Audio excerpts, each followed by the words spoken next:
রাতের পবিত্র তাবারুক দেওয়া হচ্ছে বিশ্ব বেসালত মঞ্জিল বনানী পাক দরবার শরীফ জাকের পানির কেন্দ্রীয় কার্যালয়ে।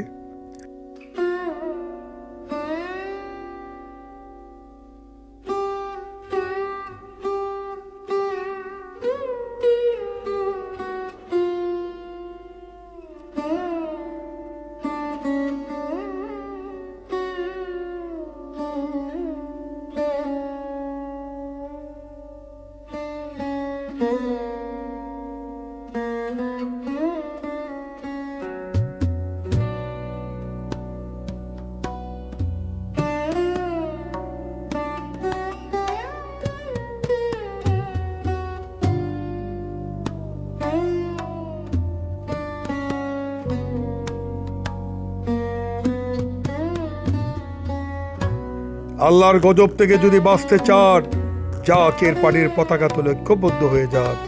জাকের পানির পতাকা ছাড়া বাঁচার কোনো রাস্তা নাই। আমার কথা নয়, বিশ্বলি দয়াল বাবা পাক জমানে বলে গেছেন, বাবা জাকের পানি নুহের তরি, জাকের পানি মুসা আলাইহিস ইসলামের খিবা সমতুল্য। তাই যদি দুনিয়ার খোদায় গজব থেকে বাঁচতে চান, জাকের পানির পতাকা তুলে আসতে হবে, না এসে কোনো রক্ষা নাই।